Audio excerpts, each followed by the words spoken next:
Hey, it's time for another Business Analysis Live. My name is Susan Moore. I'm the Community Engagement Manager at IIBA. And I'm Scott Bennett. I'm the Manager of Business Analysis here at the International Institute of Business Analysis. We've got a wonderful topic lined up for you today. I think we're going to have a ton of questions. Today, we're going to be talking about how to do business analysis.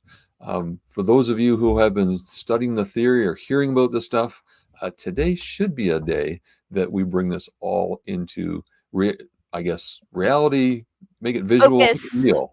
Yeah. I think that's one of the questions that we get sometimes is, but how do I do this? What are the things that I need to be doing on my job day to day to ensure good outcomes?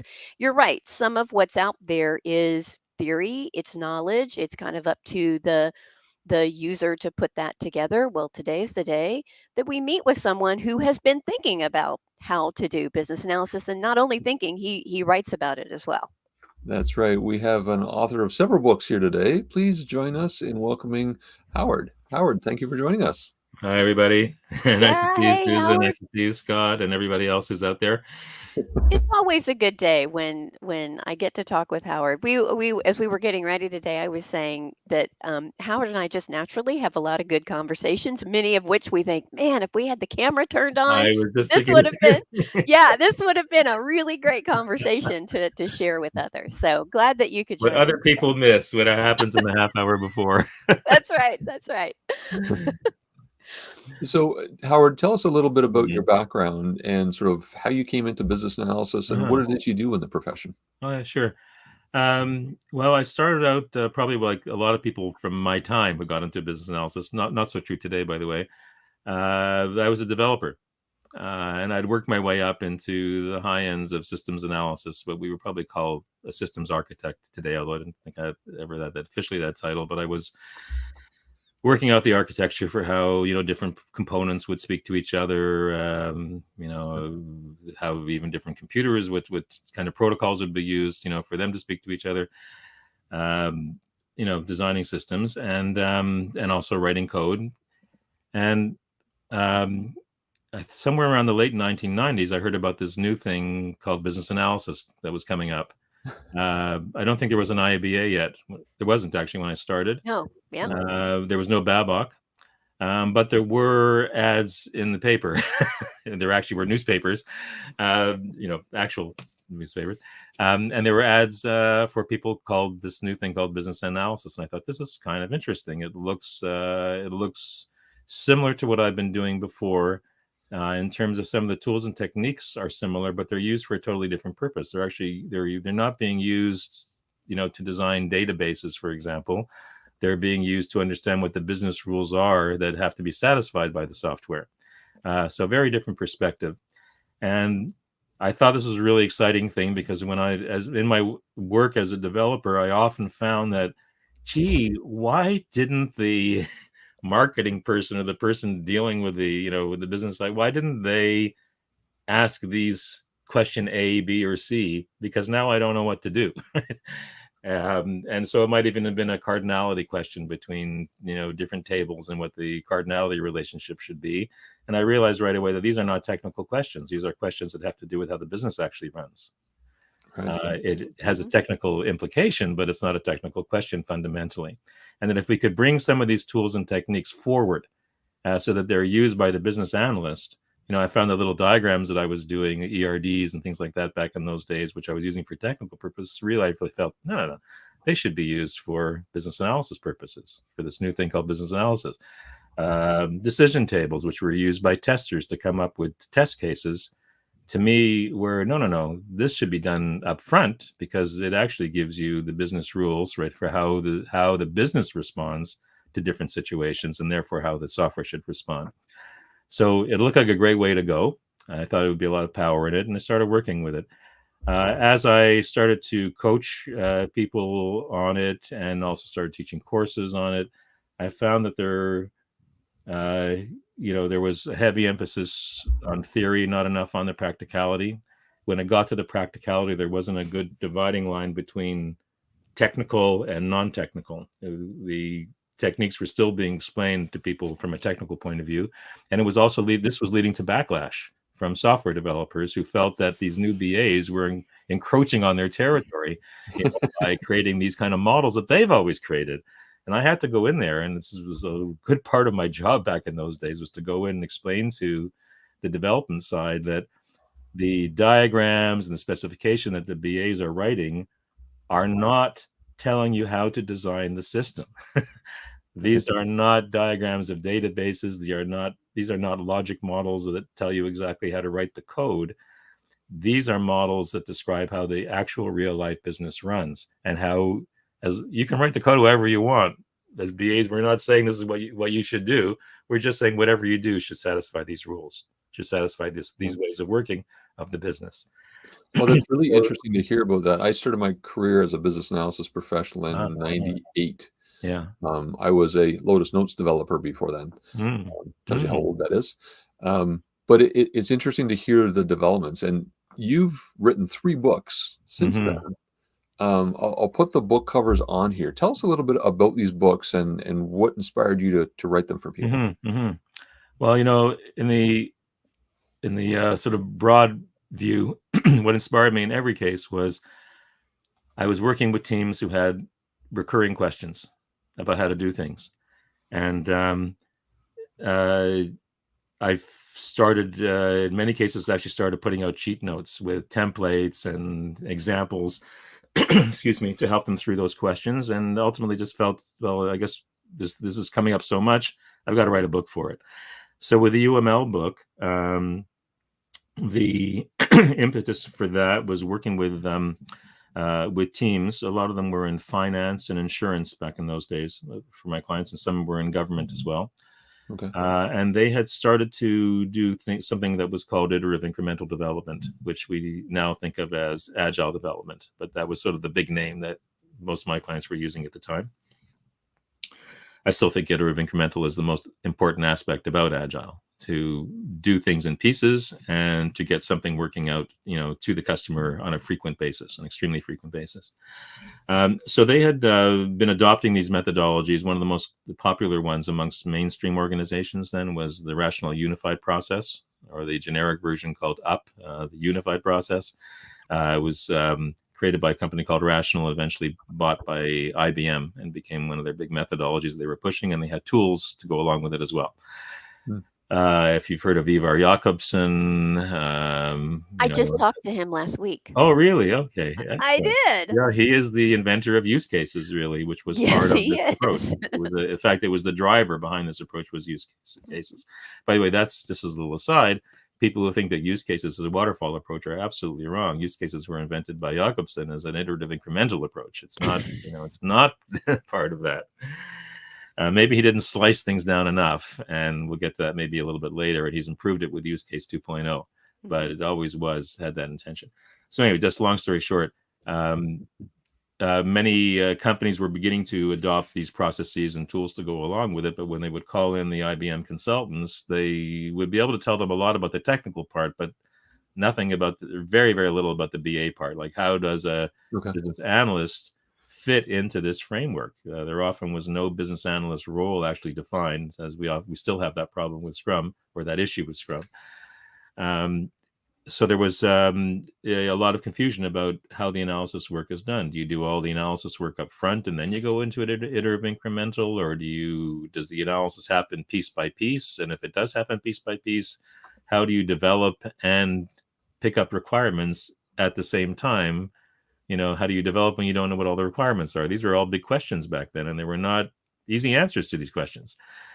So I started, when you get into how to do business analysis, you do it by doing. Primarily, I just started, there was nobody to answer them definitively for these clients, and I started to work with them, and we tried different things and find out what worked. And over time, those approaches and the questions and answers that came up around that became that book.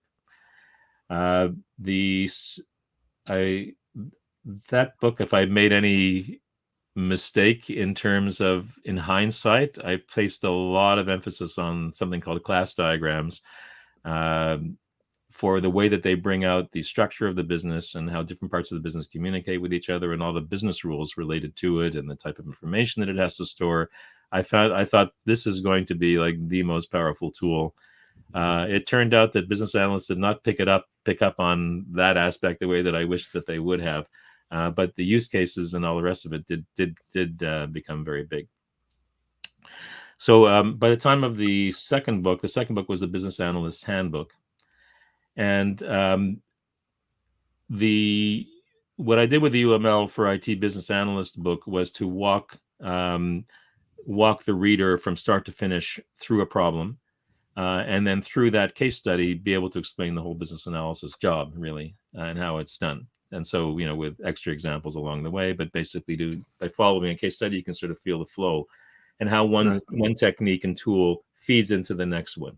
For example, you have use cases and you have class diagrams and you have process models. How do all those things relate to each other? We usually learn about them very separately as separate techniques, but in reality, they all have to merge together in a project, and that's what I was trying to show over there. With the handbook, I found that I thought that was very useful. But what people also needed was sort of like an encyclopedia of business analysis, something that I had when I was a chemical engineer, which was my original training. There was something called the Perry's Guide for chemical engineers. And really, if there was any problem you ran into, you open up your Perry's book and there would be tables for it, templates for it, formulas for it. It's just a real practical tool book for somebody in that profession. And I thought, and actually in my art profession, there's a book like that as well, that tells you how to gesso canvas and how to do everything you can think of. And I felt that there really should be something like that in business analysis too, that was really detailed and to give you very detailed examples, templates, instructions on how to do each thing, but organized encyclopedically so that, if I want to look up this thing, I can just go right there and find out how to do it. So that was that. By then, Agile was becoming more prominent. And so it was, as opposed to just iterative incremental. And so I started to bring in more of that aspect into the process as well. And then by the time of my most recent book, which came out around when the pandemic was starting, weirdly, by that time, my clients had advanced, and the teams that I was working with had advanced much, much further along on the Agile, road. And we're doing enterprise-wide, Agile transformations in their organizations. We're not dealing anymore with just small experimental teams trying things out, which is how it was in the old days. Like I think I can say it's old enough. One of my first clients was the CIBC cards division. So the credit card division of a bank. And that particular division had a really, far-sighted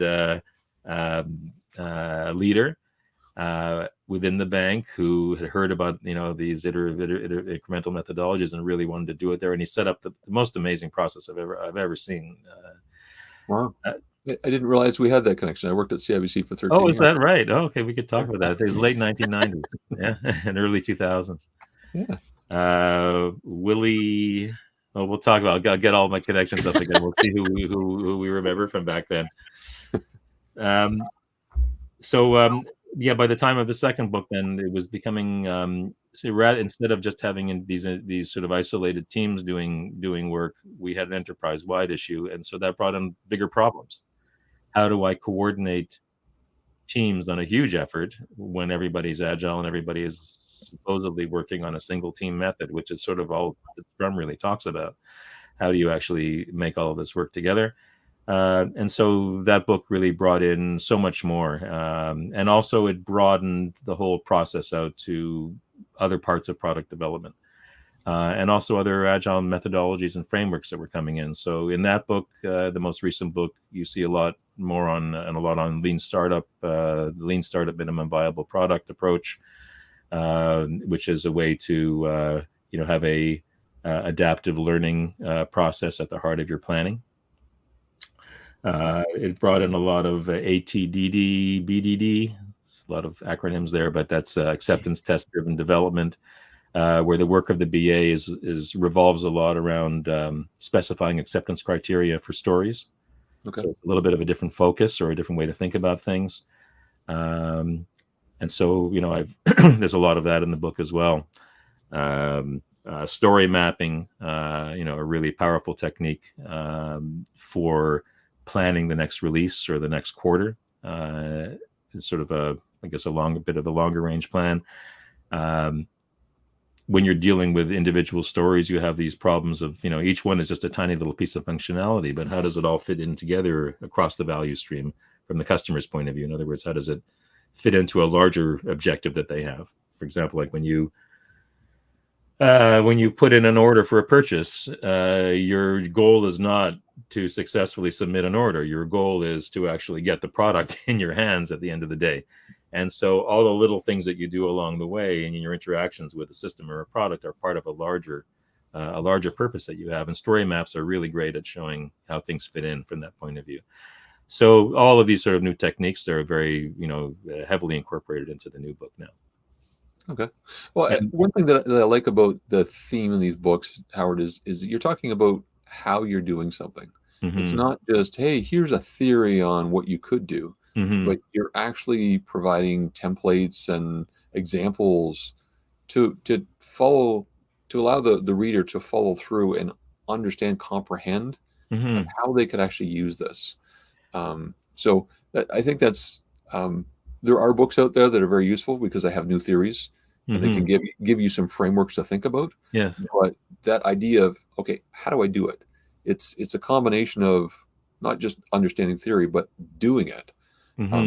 So if someone's new to business analysis, or maybe they're partway through their career and they're looking to expand more, what would you recommend for them in terms of how to learn and get practice at this? Both are important. You certainly, if you don't have the right, there's a lot of talk today about the business analysis mindset. And if you don't have the right mindset, all the tools in the world are not going to help you. I've worked with many teams, for example, who their interpretation of going agile is to suddenly use user stories. But you can if you do all your user stories, for example, up front, you are basically doing waterfall. You're not doing agile. So the introduction of the technique is not doing anything for you. If you break your work up into sprints, but in the first sprint, you do analysis, and in the next sprint, you do design, and in the third sprint, you do development, then you're not really doing agile. You're actually doing waterfall again, but calling it by different, you're calling your phases sprints instead of, phases. So anybody can twist a methodology into something that is not, an agile framework into something that's not an agile. So absolutely the ideas are important, but where, I just kept finding time and again that where teams were falling down is, the idea is great, but I still don't know how to do this. Okay. I'm not sure what I'm supposed to do and when I'm supposed to do when, and there's all these techniques that I don't know when they fit in.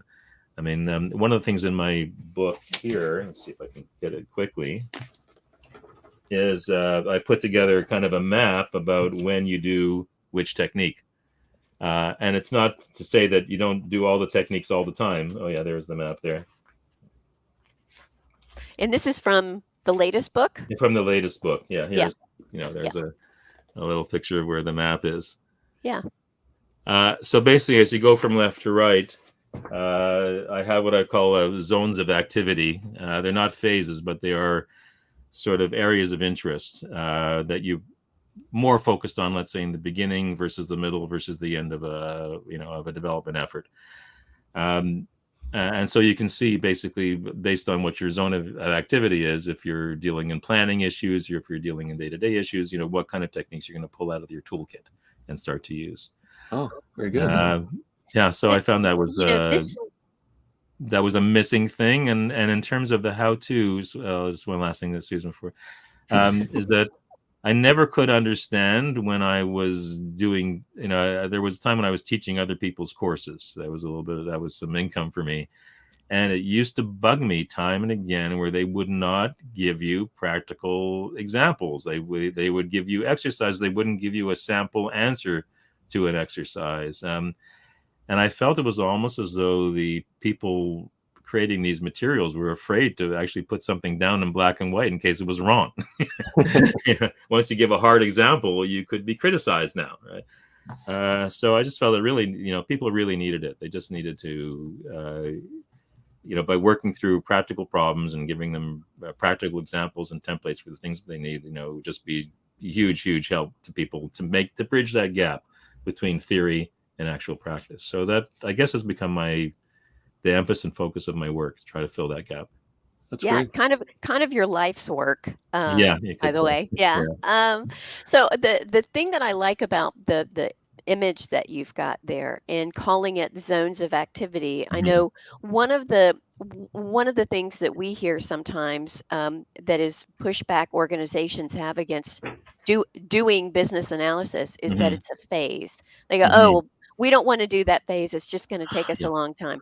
But when we start to think about this work as just a series of activities Mhm. that we do, continuously along, the life of a project, then it's less like I have to do business analysis at this time, and that's the only time I do it. And it really Mhm. represents what business analysis really Mhm. is, which is Mhm. a continuous set of Absolutely. things that you do that 100%. are, yeah, 100%. yeah. If you think about, we refer to today as backlog refinement. Hmm.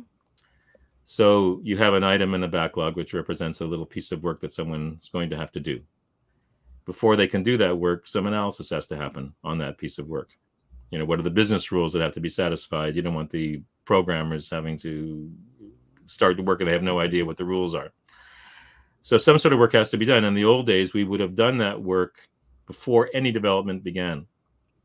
And we would have done that work for all of these stories. We wouldn't even call them stories. That's a whole other story. But we would have done them before any development work began, so we had the full picture. In that case, it really was a phase. But no, today I call it's a zone of activity. There is a point at which you are doing some analysis on some work, and then here are the techniques that you will use. But that point is throughout the whole project, and that's the big difference. So when do we start that? A rule of thumb that I speak to people about is that if you're using a Scrum methodology and you're doing sprints, let's say every 2 weeks, then you should start looking at stories about 2 sprints before you're about to hit them, not to analyze them necessarily, but just to see if there are any impediments that are going to be getting in your way, so that you can have enough time to contact another team, right, who you might be dependent on, and make sure that they do their work so you can do your work, that kind of thing. So that happens about a couple of sprints before, and then at the sprint prior, typically it's in the last week of the previous sprint, is when you start really digging in your heels and trying to understand enough about the story so that people can begin working on it. That doesn't mean everything about it, but enough so that people can start working on it without delay.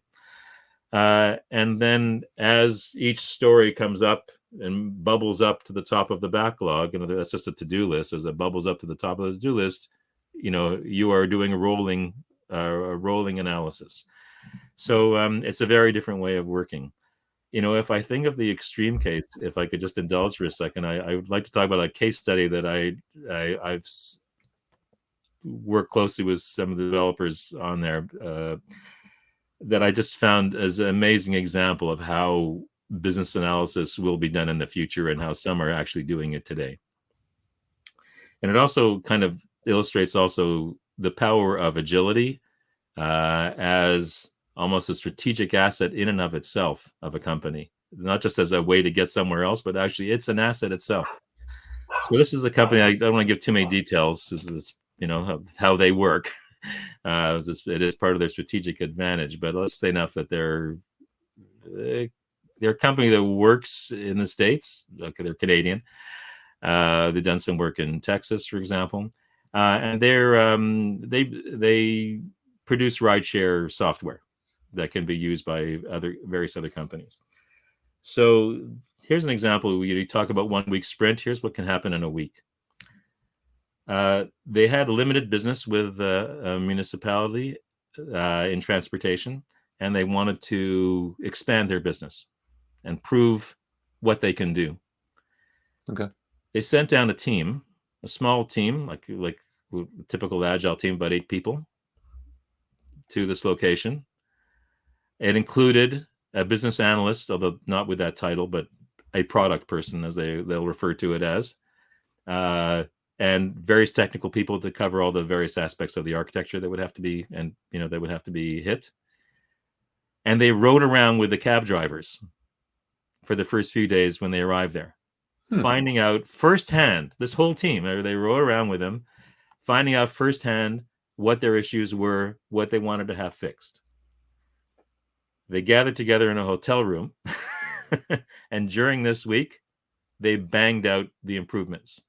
They did everything that was asked. They made the fixes, and by the time the week was over, the cab drivers had new functionality and improved functionality in their hands. The purpose of this was really twofold. It was to, improve things for the cab drivers, but also to show their client, look, this is what we can do. This is how responsive we are. That if we find out about something within a week, we can have that whole thing fixed. You have an urgent request, maybe because some competitor does something and you have to respond. We can help you respond really quickly. Show me another company that can respond as quickly as that. And that's what I mean by the business analyst can help the company with, what IIBA calls nimbleness, right? And as a strategic advantage for the company itself. This tight working of business analysts with the client, with developers, even as they are developing, that's an amazing way of working that I think we should all really strive towards. Yeah, I love that story. It's so compelling in terms of being able to solve a problem quickly. Yeah. And it's sort of like a triage. Uh-huh. But that idea of being able to take a business and being able to switch so quickly, the competitive nature of that is fantastic. Isn't that amazing? Yeah. It's just I was just blown away, and I mean they really did do this, and not just once. Yeah. I followed this group over time, and they've been doing this from place to place to place, and it's just an amazing thing. Wow. So it's a very different practice of business analysis than the way I started out. When I started out, even the rational unified process clients, they still got 80% of their requirements up front.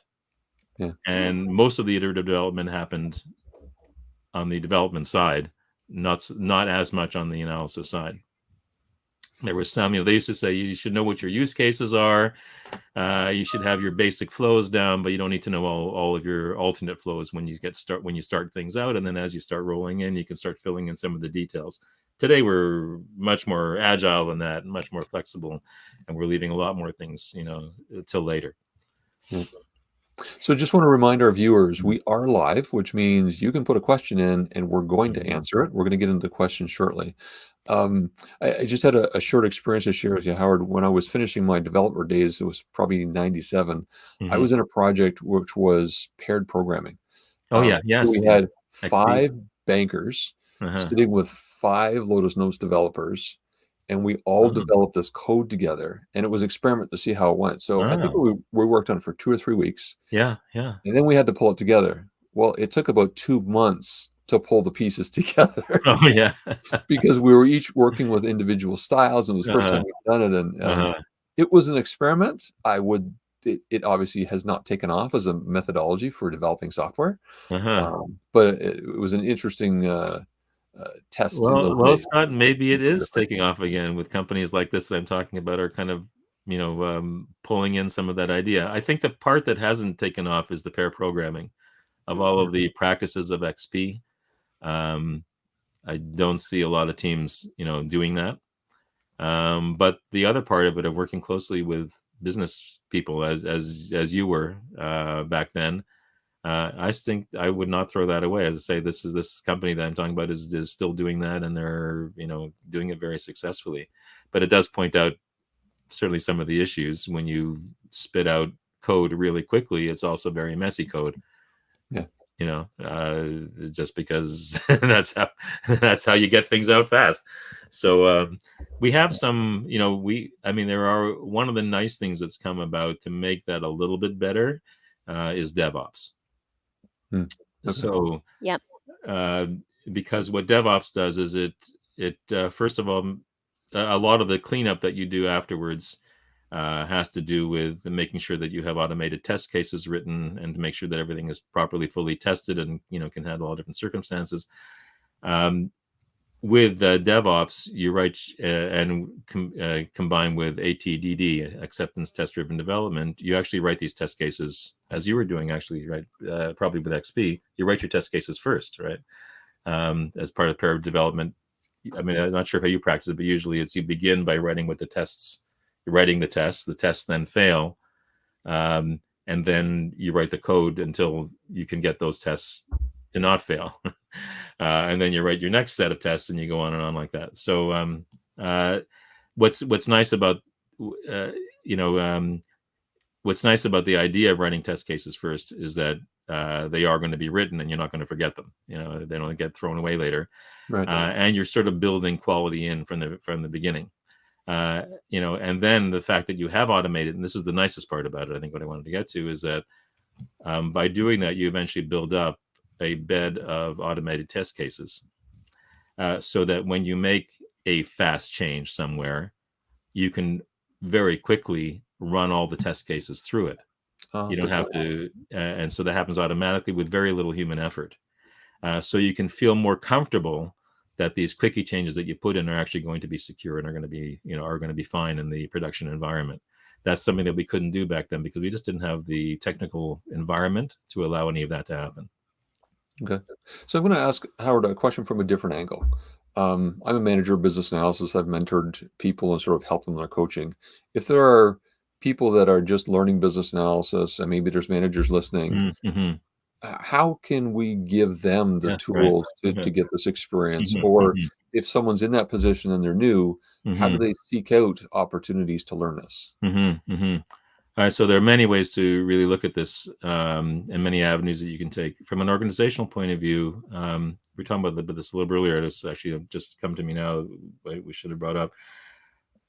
One of the most effective things I've found is as organizations are getting deeper and deeper into Agile, some have designated teams that do things really well as sort of their expert teams, and then they become the team that other people go to when they need advice.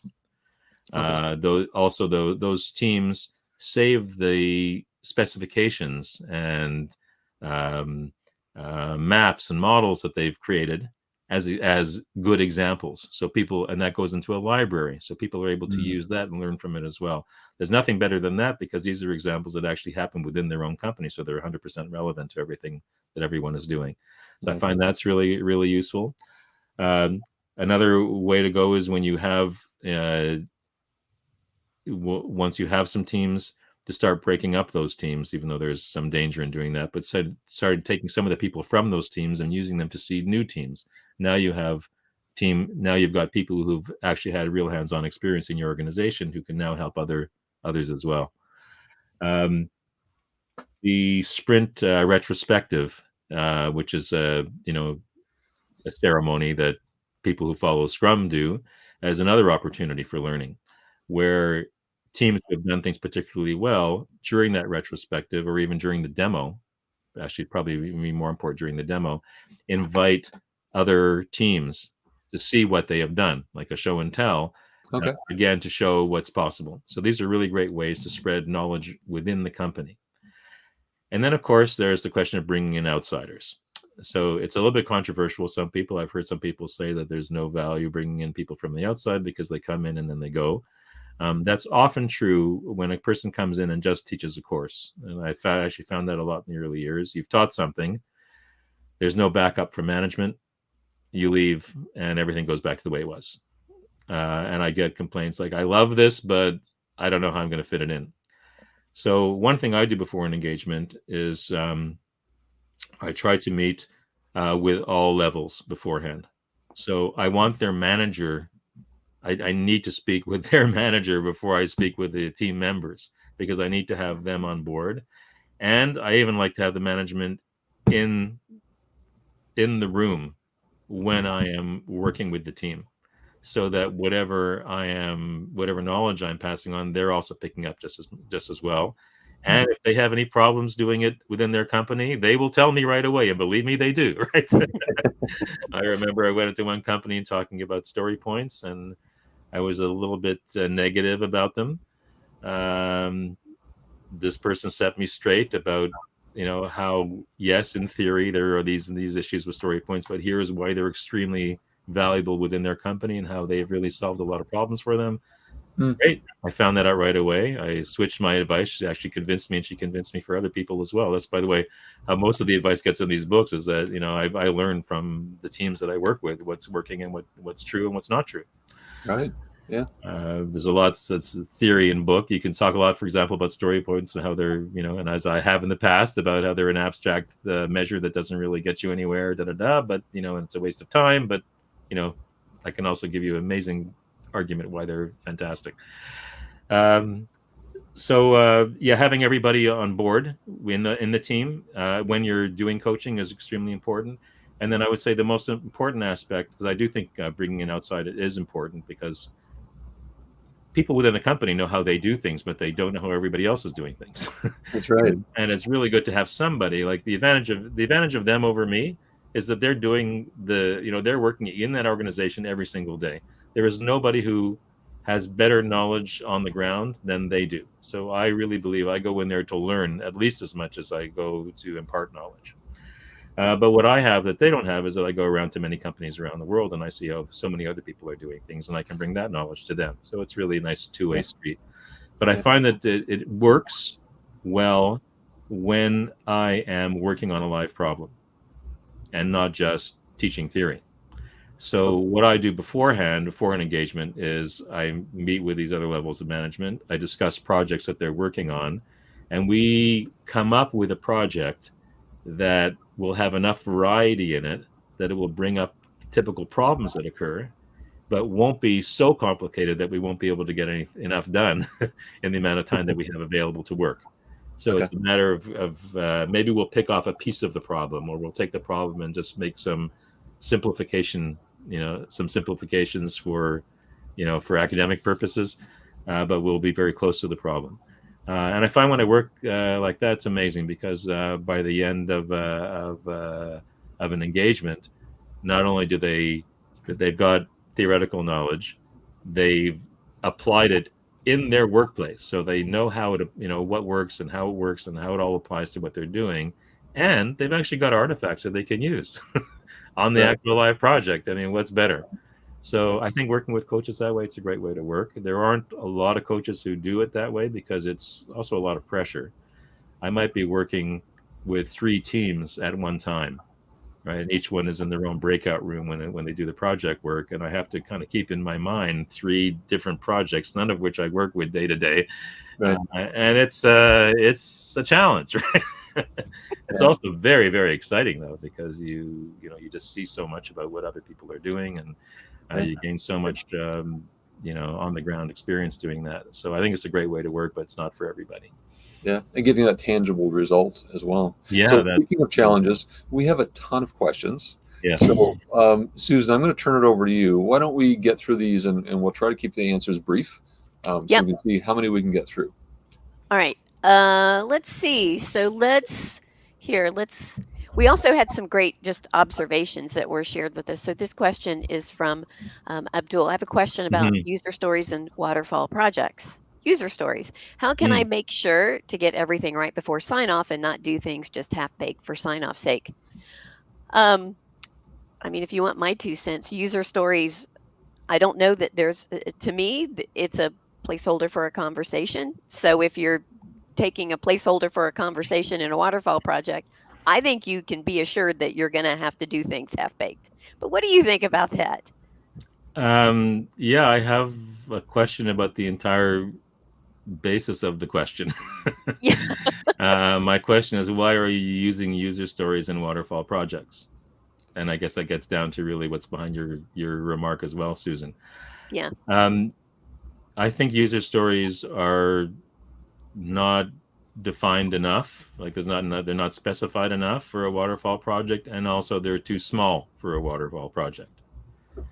So a user story is really a tiny piece of work, represents a little piece of work that can be accomplished within a sprint, or within, a few days of development work, up to maybe maximum of, 2 weeks.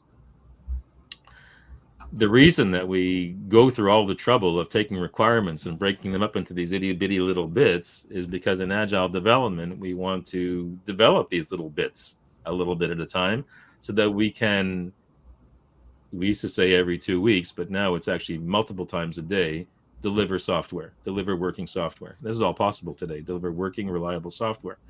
So user stories is the requirement side of how to get there. They're tiny little pieces of work on a little piece of the requirement. If you're doing a waterfall project and you're going to do a big bang development where people work off on their own after all the analysis done and then throw the whole thing down, what is the point of breaking up the requirements into such small bits if you're not actually going to develop them and deliver them in small little bits? So if it's a pure waterfall project, I would go with use cases rather than user stories. I wouldn't break them down. Use cases do have a very beautiful, template and manner of breaking things down, which is very easily verifiable with stakeholders. They basically, show step by step what a user would do and what the expected response from the system would be without getting into the technical details of how that's all going to happen. So it's really at the right level. That would be my answer. Use use cases, don't bother with user stories. Now, having said all of that, in the real world, we live in a hybrid. Many things are True. hybrid. So my recommendation, when it's all possible, if you're stuck, there are many reasons why you're stuck with some level of waterfall. Waterfall is not always bad. Waterfalls Also true. can be the right answer. For example, if you're buying a third-party piece of software that will only be configured and it will not be customized, then you're going to spend a whole whack of money and commit to it all up front. And you're in. Once you buy that product, you're in. Well, you want to make pretty damn sure that everything that you need to happen in that product has been accounted for, right? And if it's not, that you can live with it. And that requires very detailed requirements up front. That's total waterfall. But what if you are engaging with a company who is going to be writing some customized software for you? And let's say it's a fixed price project because you don't trust the company enough to go time and materials. We have the same kind of issue probably in woodworking, Scott, and in home renovations. It's the same problem in software development. So you may decide that from business reason you have to do fixed price. But when you're going fixed price, you kind of want to have a pretty good idea what the scope is going to be also, because what are you paying for, right? People are bidding for it, and I can bid a very small amount, right? But I'm also going to give you a tiny amount. So it's not really a great deal. So the business person has to know actually what's going to be included. So I think you have to get the requirements piece in a situation like that is going to be upfront, but that doesn't mean that the development should be upfront, right? In that case, there's no reason why the development cannot happen in an incremental manner. So yes, you do have your requirements, but now we can be doing a little piece of development, get some feedback, maybe adjust the requirements, a little piece of development, maybe adjust them. And we'll end up, as I'm talking, really with something that looked a lot like the rational unified process looked like back in those days. Mm-hmm. About 80% of the requirements gathered up front, about 20% left to discovery, as you start working with the product and finding what works and what's important and what's not. But most of the requirements are actually done up front. But the development side, the design and development happens in an incremental manner. So in that case, there might be an advantage to breaking things up into user stories, because the user stories will represent the amount of the requirements that will be developed in a particular period. So we do have a real-time response here. From Abdul.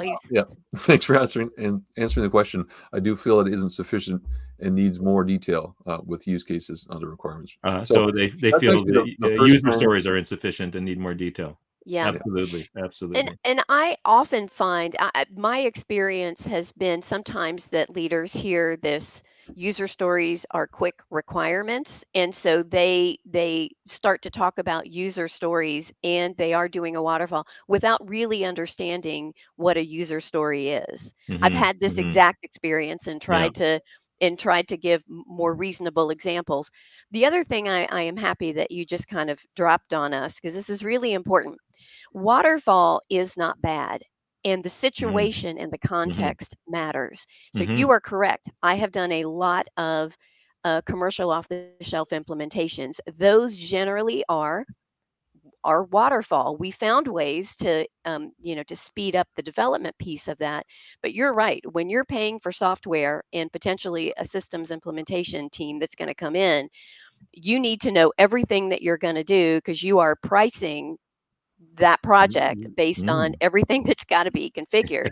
You're not I've also been on those where we didn't, and it was Mhm. incredibly expensive and we got Mhm. abandoned. So I'm glad that you were able to give some context that Yeah. waterfall's not always bad. No, you're not going to It be can be happy in a good. situation if some agile consultant comes along and says, "Just trust the developer, just trust the vendor, right? That's right. Just pay your money up front and trust them." Well, no. Yeah, and it's all about context, and you need Uh-huh. to understand all of the variety of things that are happening Mhm. to know. I give a Um, little example of that actually. I mean, I've talked about this a lot, but it's such a pithy little example. Um, there's a group that I was speaking to who uh, they were looking for a off-the-shelf commercial off-the-shelf product to handle their HR, and uh, they bought it with what I would consider insufficient, requirements analysis beforehand. And what happened is that there was a cardinality problem, right? The cardinality problem was how many unions could an employee belong to, and because they thought in the solution the assumption was one, that was the maximum. In the reality of their situation, if you were doing different kinds of work covered under different union contracts, you would actually have to belong to more than one union. And because the system couldn't handle this particular situation, they had to make fixes to it afterwards, right after they'd already bought it, Mm. and had to pay for all that customization. And if you've done, you guys you've done a little bit of development of work, you know that changing the cardinality rule between tables, especially back in those days, was a very difficult thing to do. It involved a huge amount of programming because you have to split, instead of two tables, you now have a third table in the middle. And when you do searches, you now have to go to three tables instead of two tables. And everywhere that happens is all, it can be all throughout the software. It's a big, big job. And it would have required one question from a business analyst. One question that was forgotten to be asked. So that's the importance of getting the requirements right in a situation like that. But yes. even with a commercial off the shelf, you should look for ways to do things iteratively if it's possible. Mhm. So, I mean, an extreme case of that I can think of is a school I was working with, and they wanted to buy academic software. So yeah, it was, a one-shot deal in terms of payment. But in terms of bringing the pieces online, there was a module to handle academic records. There was a module to handle payment of academic fees, and registration and so on. They brought those different modules online in an incremental fashion. And there was a lot of advantages for them in doing it that way. So, Mhm. you'd look for that, but certainly the requirements side needed to be all up front and needed to be thorough as possible. So the old advice would still apply in a case like that. Well, this is, and maybe we'll wrap up the questions there, but I want to point something out here because we actually talked about this before we started our broadcast today. Some of what you're talking about is the art of business analysis, and I think very often where organizations get Hmm. stuck in a Hmm. particular way of doing business analysis, it's because they say this is how we do it. So true. So true. And it's a So true. phase, and we do doot doot doot doot doot, and that's Yeah. when business analysis gets a name or gets a bad name. And Yeah. what we're hearing from you is that when you go into organizations, you don't say, "Here's Howard's magic business analysis process. Do this and it'll be perfect." You actually are learning. And by the way, I have a theory that we are professional learners in our Hmm. job. So you are taking all of these things that you know how to do, you are getting context from the organization about the project or the work that needs to be done, and then you are saying, okay, based on this kind of a thing, here are the zones of activity that you should perform, and they are Hmm. triggered by xyz. Okay. um, And these that's are the really and these are the techniques that you can use within those zones that look to me like they're going to be effective. I start working with them, and if they tell me no, and they've got a good reason for it, I right. change, and That's that right. changed the advice I give to the next person down the line. Yeah, and I think this is really how you do business analysis in a really smart way, is that you use business analysis to know what business analysis to That's do. true. I use an Yeah, agile business analysis approach to business yeah, analysis. Yeah, exactly, yeah. exactly. Mhm. So I think this has been, listen, we've had lots of great questions. I know that we weren't able to get to them, but I do have good news. Um, Yanali says all of your books are in her Oh, Shopify. wow. Yeah.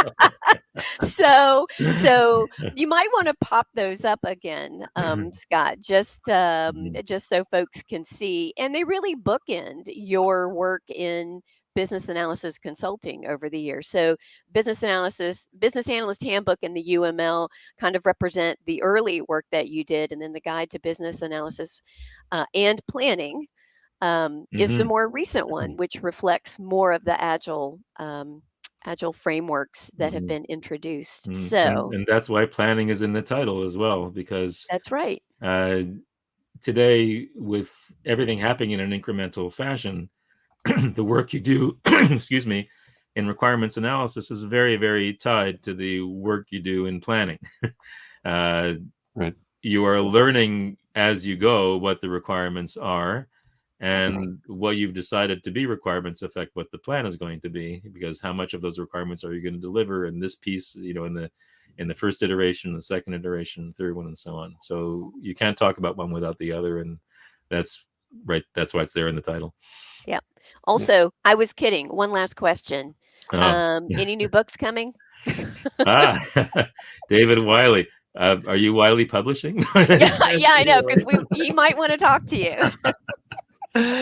I don't know. I'm really focusing a lot now on training and webinars and small things, as opposed to Hmm. big extensive books. So I'm not sure. It's a big job. The last one took 4 years out of my life. Woo, It yeah. really took that long to write. Um, so I don't have that planned right now, but you never know. Stay But tuned. you can find Howard Yeah. else on other platforms, because Yes, I've you can seen find you me on LinkedIn. O'Reilly and Yeah. LinkedIn. So on LinkedIn, I'm, in terms of social media, that's where I'm mostly available. Just Howard Podeswa. You can find me there. O'Reilly are connected with my publishers, Pearson Publishing. So on Mhm. the O'Reilly platform, a person pays a subscription fee, and then they can get all the talks that happen by the authors. And I'm on that platform. I have a talk on product ownership analysis and agile analysis and planning. It's called, it's based on the book Agile Analysis and Planning, Yeah. and that looks at the whole picture today. And I've highlighted probably what I found to be the most effective techniques, within this competency. And then I have another one that's more new now. It's specifically on story mapping for agile release planning. So I just zero in its entire webinar just on how to use story mapping effectively and how to combine it with use cases, if you're familiar already with those, with business process models, with user stories, how all the whole story fits together, and how you use that for effective agile planning. So yeah, Yeah. that's a big topic for me today these days. If I do All write a book, it might Sure. be on that topic. right. Another one. All right. So Well, we do connect. have a lot of questions. So if you do have suggestions on what you'd like to see in Business Analysis Live, our Yeah. email's at the bottom there. Send us an email. Give us your thoughts. Yeah, we would love to know, especially based on today's question or today's Mm. topic. Where would you like for us to go next? All right. Well, Howard, I know we will see you around, but thank you so much for coming and sharing your experience with us today. Thanks so much for inviting me, and I'd just like to let everyone know too, if you're working within a company and you'd like me to come in and work with your teams, I'm still doing that stuff. I'm happy You're to do it. still actively Although consulting. This since the is awesome. pandemic, there's been a lot more remote versions of that, but I still do move around physically as well. I That's do it good. both You're ways. still Yeah. using your arms and legs. Yeah, Excellent. yeah. I mean, we do with Zoom have breakout rooms, and I work with when we break out in Zoom rooms. But it's always fun to do it live if it's possible to. Yeah, Yeah. for sure. Well, thank you very much, Howard. It's a pleasure having you on the show. It's been a real pleasure. Thanks for inviting me again, and it's Take been a care. pleasure. Yeah. So, coming up, if you have thought, what's my future? Where could I go with these business analysis skills? Maybe you've thought about moving up the business analysis ladder. Well, our next speaker is going to talk about how those skills that we use as business analysis professionals can also take you into more formal leadership positions. So we've got Priyanka Agrawal, who's going to be our guest next time to talk about that. Thanks everyone for joining us today.